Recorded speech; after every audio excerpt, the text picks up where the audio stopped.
샬롬. 오늘 또 주님의 은혜와 평강이 여러분과 함께하기를 축원합니다.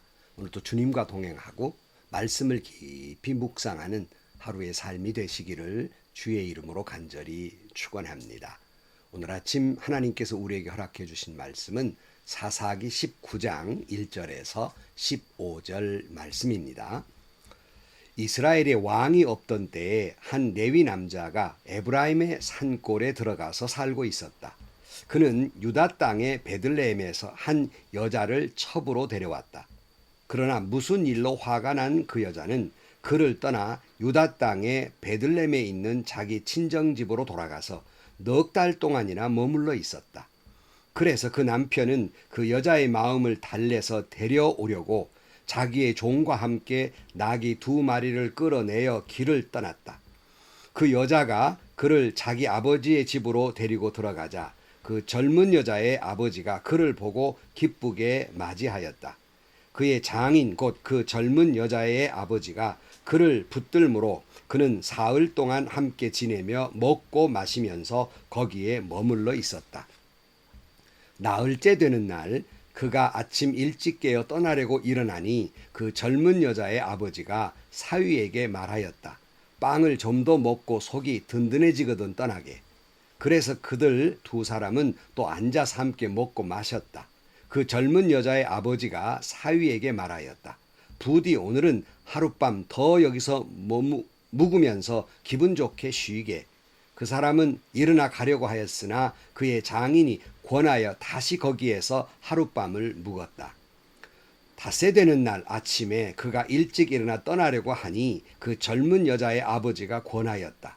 우선 속이 든든해지도록 무얼 좀 먹고 쉬었다가 한낮을 피하여 천천히 떠나게. 그들 둘은 또 음식을 먹었다. 그 사람이 일어나 자기의 첩과 종을 데리고 떠나려고 하니 그의 장인인 그 젊은 여자의 아버지가 그에게 권하였다. 자, 오늘은 이미 날이 저물어 가니 하룻밤만 더 묵어 가게. 이제 날이 저물었으니 여기서 머물면서 기분 좋게 쉬고 내일 아침 일찍 일어나서 길을 떠나 자네의 집으로 가게. 그러나 그 사람은 하룻밤을 더 묵을 생각이 없어서 일어나서 나귀 2마리의 안장을 지우고 첩과 함께 길을 떠나 여부스의 맞은쪽에 이르렀다. 여부스는 곧 예루살렘이다. 그들이 여부스 가까이에 이르렀을 때 벌써 하루해가 저물고 있었다. 그의 종이 주인에게 말하였다. 이제 발길을 돌려 여부스 사람의 성읍으로 들어가 거기에서 하룻밤 묵어서 가시지요. 그러나 그의 주인이 그에게 대답하였다. 안 된다. 이스라엘 자손이 아닌 이 이방 사람의 성읍으로 들어갈 수는 없다. 기브아까지 가야 한다. 그는 종에게 또 말하였다. 기브아나 라마 2곳 가운데 어느 한 곳에 가서 묵도록 하자. 그래서 그들이 그곳을 지나 계속 나아갈 때 베냐민 지파의 땅인 기브아 가까이에서 해가 지고 말았다. 그들은 기브아에 들어가서 묵으려고 그리로 발길을 돌렸다. 그들이 들어가 성읍 광장에 앉았으나 아무도 그들을 집으로 맞아들여 묵게 하는 사람이 없었다. 아멘. 여러분, 하나님의 말씀 성경을 묵상하다 보면 어느 한편 어느 한쪽 다 소중하지 않는 말씀이 없어요. 다 소중한 말씀이지요. 그런데 어떤 때는 참 그 말씀을 깨닫기가 어려워서 참 힘든 경우도 있고요. 어떤 때는 그 말씀대로 산다는 게 너무 힘들어서 그 말씀을 전하기가 힘든 때도 있습니다. 하지만 더욱 말씀을 전하기 힘든 때 가운데 하나는 성경에 보면은 정말 우리 입에 담기도 어려운 끔찍한 부끄러운 그런 일들이 성경에 기록되어 있고 이것을 입에 담기도 부끄럽기 때문에 이 말씀을 전하기가 여간 곤혹스러운 일이 아닙니다. 그 중에 하나가 바로 오늘 본문의 말씀 사사기 19장부터 이제 마지막 21장까지의 말씀이 그렇습니다. 이 석장의 말씀은 레위인과 그 첩에 관한 말씀, 정말 추하고 끔찍한 내용으로 구성이 되어 있기 때문에 참 이 말씀을 전하기가 거북스럽습니다. 하지만 오늘 우리는 이 말씀을 하나님께서 이 아침에 분명히 말씀을 보게 하신 것은 하나님의 뜻이 있는 일인 줄로 믿습니다. 그 뜻이 뭐겠어요? 우리가 꼭 오늘 아침에 들어야 할 말씀이기 때문입니다. 그러므로 오늘 아침 우리에게 이 말씀을 주신 줄로 믿습니다. 그러므로 거북한 말이지만 그래도 이 말씀을 듣고 하나님이 주시는 음성을 듣는, 그리고 은혜를 받는 시간이 되기를 주의 이름으로 축원합니다.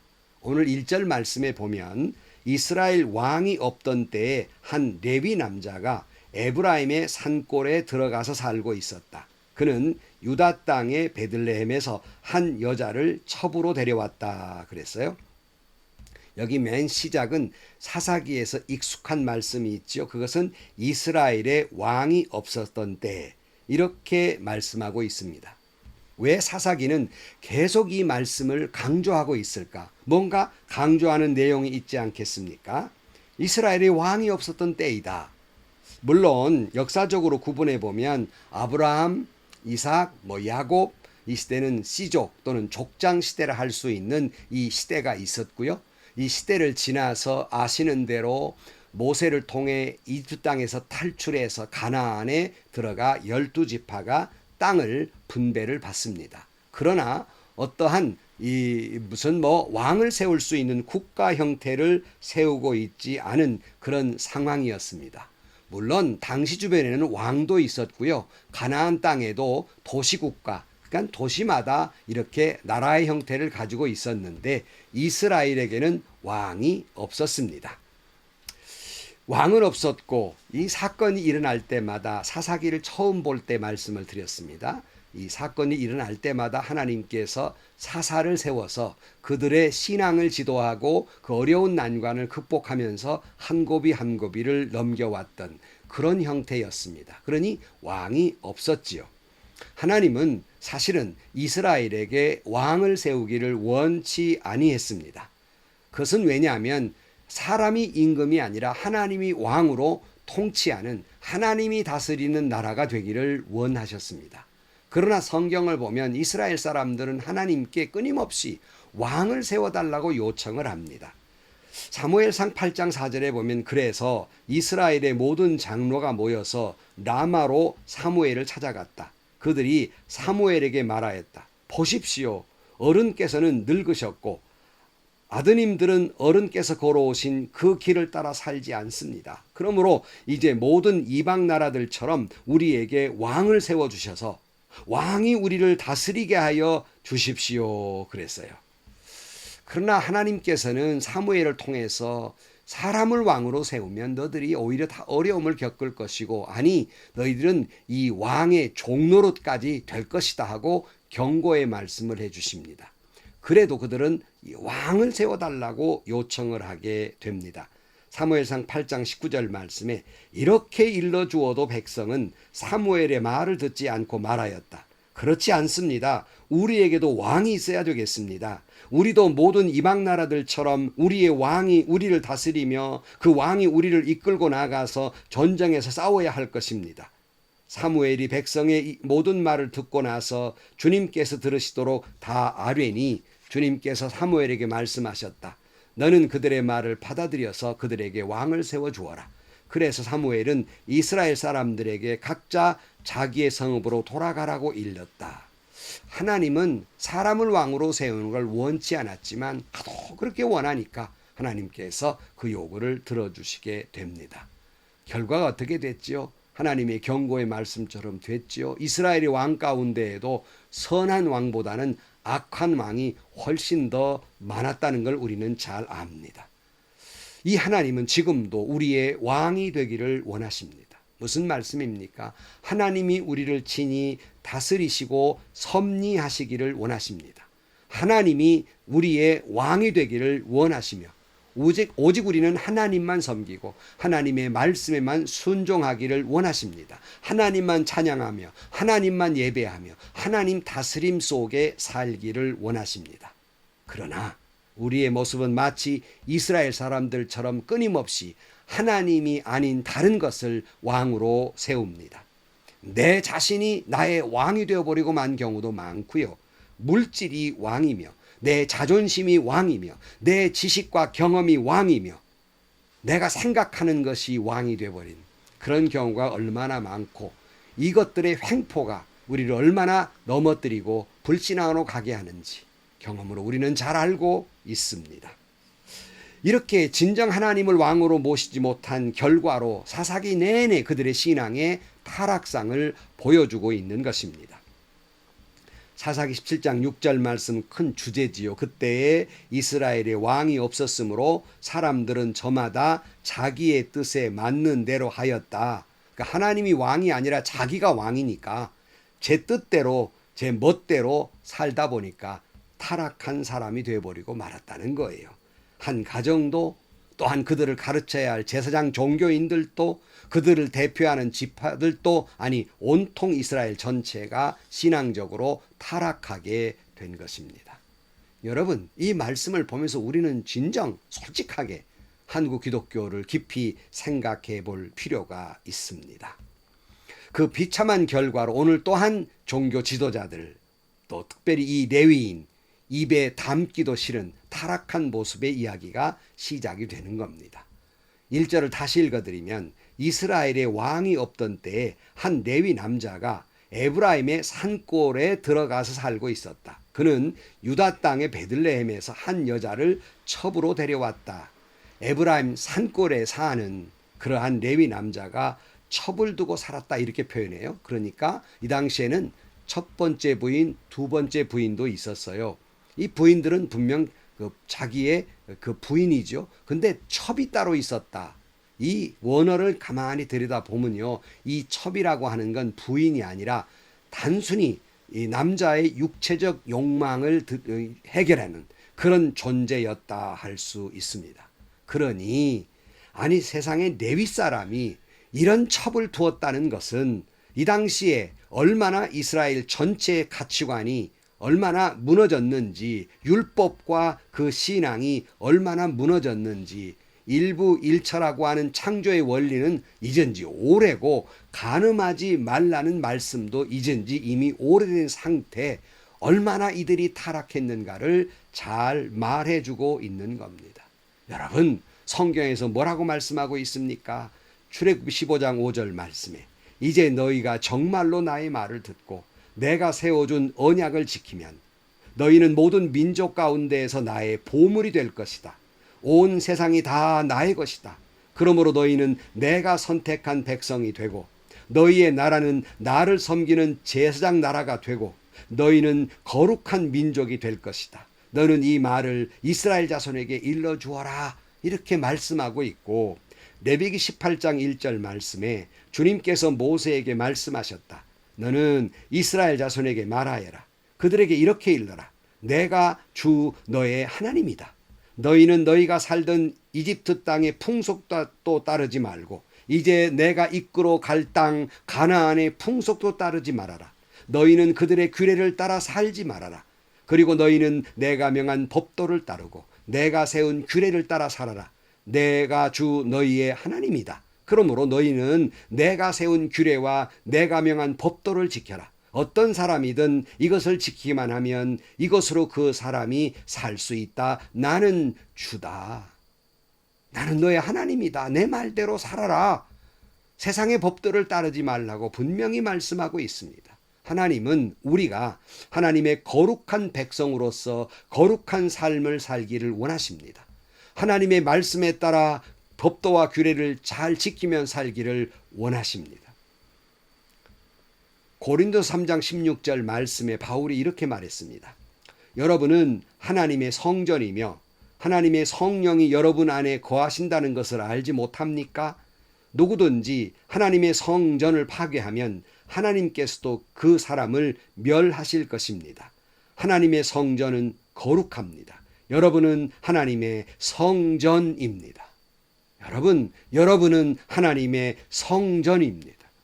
하나님이 거룩하니 우리도 거룩해야 되고 거룩한 백성으로 살아가야만 하는 것입니다. 그러나 안타깝게도 이렇게 경고했는데도 불구하고 이스라엘 백성들은 가나안 땅에 정착하면서 가나안 땅의 풍습과 문화, 그러니까 가나안 사람들이 섬기는 우상과 그들의 도덕과 그들의 관습을 비판 없이 받아들임으로 말미암아서 하나님이 말씀하신 하나님의 백성으로서의 성결의 의무를 잊어버리고 맙니다.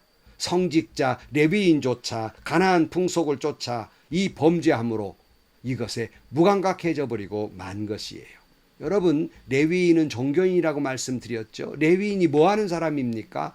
하나님의 율법과 규례를 가르쳐야 할 사람이고요. 레위란 찬양한다는 뜻인데 그들이 하나님을 찬양하며 예배해야 할 그런 존재들이며 나아가서 그 율법의 말씀을 실행해야 될 모범이 돼야 될 존재들입니다.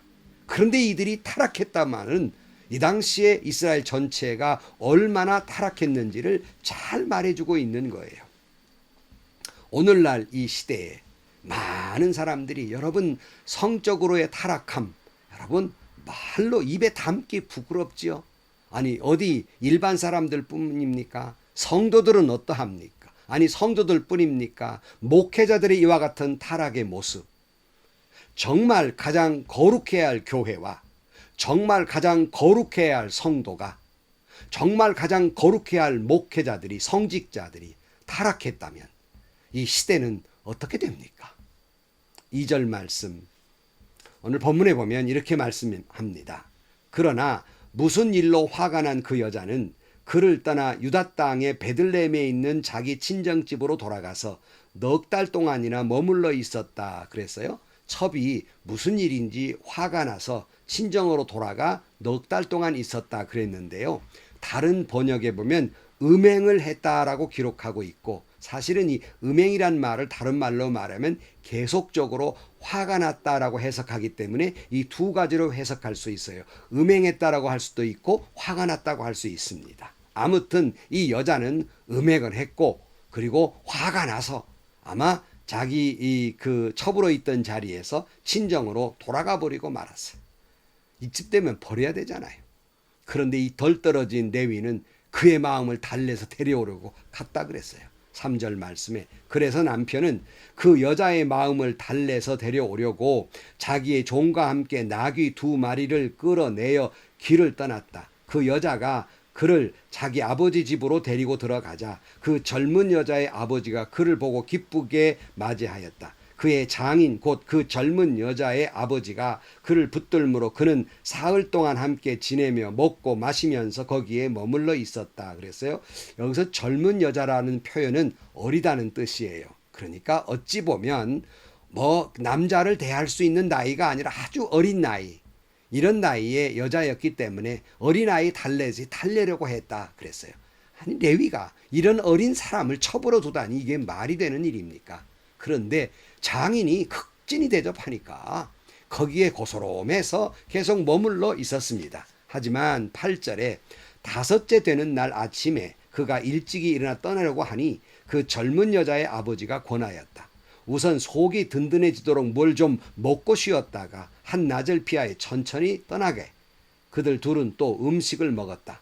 그 사람이 일어나 자기의 첩과 종을 데리고 떠나려고 하니 그의 장인인 그 젊은 여자의 아버지가 그에게 권하였다. 자, 오늘은 이미 날이 저물어 가니 하룻밤만 더 묵어가게. 이제 날이 저물었으니 여기서 머물면서 기분 좋게 쉬고 내일 아침 일찍 일어나서 길을 떠나 자네의 집으로 가게. 그러나 그 사람은 하룻밤을 더 묵을 생각이 없어서 일어나서 나귀 2마리의 안장을 지우고 첩과 함께 길을 떠나 여부스의 맞은쪽에 이르렀다. 여부스는 곧 예루살렘이다 그랬어요. 장인이 참 좋은 분이었던 것 같아요. 자꾸 붙드니까 민기적거리다가 날이 저물었단 말이에요. 그러니까 또 주저앉고 여러분 이 사실로 보아서도 레위 사람이 얼마나 우유부단하며 또는 그가 얼마나 사명에 비루하고 소홀했던가를 알 수 있습니다. 그래도 5째 날은 있을 마음이 없었다는 표현으로 봐서 왜 그랬을까? 아마 5째 날 이제 그가 그 시간에 떠나야 그래 레위인이니까 안식일은 지켜야 되잖아요. 그러니까 5째 날 떠났다 그랬어요. 그러려면 아침에 일찍 떠날 일이지 또 붙잡는다고 민기적 대다가 저녁 때야 떠나게 됩니다. 그가 이렇게 저녁 늦게 떠나서 이 나태함이 나중에 얼마나 중차대한 얼마나 비극을 낳게 되는가를 그는 아직 모르고 있었습니다. 11절 말씀 그들이 여부스 가까이 이르렀을 때 벌써 하루 해가 저물고 있었다. 그의 종이 주인에게 말하였다. 이제 발길을 돌려 여부스의 사람의 성부로 들어가 거기에서 하룻밤 묵어 가시지요.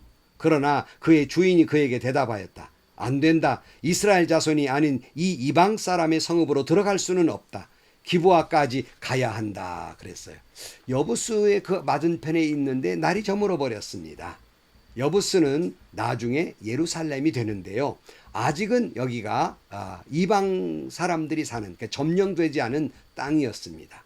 그래도 깜냥의 레위인이라고 이방인 사람들의 땅에는 발을 디딜 수 없다고 말합니다.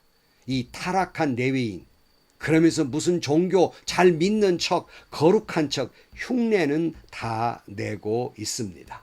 여러분, 거룩한 척, 신앙인인 척 흉내는 다 내고 세상에 나아가 제 할 짓 다 하는 사람과 무엇이 다릅니까? 오늘 13절, 그는 종에게 또 말하였다. 기브아나 라마 두 곳 가운데 어느 한 곳에 가서 묵도록 하자. 그래서 그들이 그곳을 지나 계속 나아갈 때 베냐민 지파의 땅인 기브아 가까이에서 해가 지고 말았다. 그들은 기브아에 들어가서 묵으려고 그리로 발길을 돌렸다. 그들이 들어가 성읍 광장에 앉았으나 아무도 그들을 집으로 맞아들여 묵게 하는 사람이 없었다. 그랬어요. 좀 더 올라가서 자기들의 동족의 땅, 베냐민 지파 땅에 들어가게 됐는데 그가 광장에 앉았습니다. 광장은 사람이 많이 지나다니는 곳이에요. 그러나 아무도 그를 묵게 하는 사람이 없어요. 여러분, 율법에 나그네를 잘 대접하라고 그랬는데 게다가 레위인이기 때문에 복장이 달랐습니다. 그런데 아무도 레위인을 맞아들여서 자기 집에 묵게 할 사람이 없었다. 그러니 얼마나 총체적으로 율법은 안중에도 없는 시대임을 잘 알 수 있고, 예를 들어서 목사의 복장을 하고, 요즘 복장은 따로 없지만은 광장에 섰는데 신앙인들 가운데 아무도 자기 집에 들어가 늦었으니까 머무르시오 하고 하는 사람이 없었다는 거예요. 그걸로 봐서 당시에 이스라엘 전체의 신앙이 얼마나 땅에 떨어져 있는가, 얼마나 그들의 믿음이 없는가를 잘 말해주고 있는 대목이기도 합니다. 말씀을 마칩니다. 여러분, 이 종교인, 정말 거룩해야 할 레위 지파 사람이 첩을 두면서 이 부끄러운 모습, 타락상을 보여줍니다. 이것은 이스라엘 전체의 타락상을 보여줍니다. 여러분, 오늘 우리는 어떠합니까? 오늘 우리 성도들은, 오늘 우리의 교회는, 오늘 한국 기독교는 어떠합니까? 기도하시겠습니다.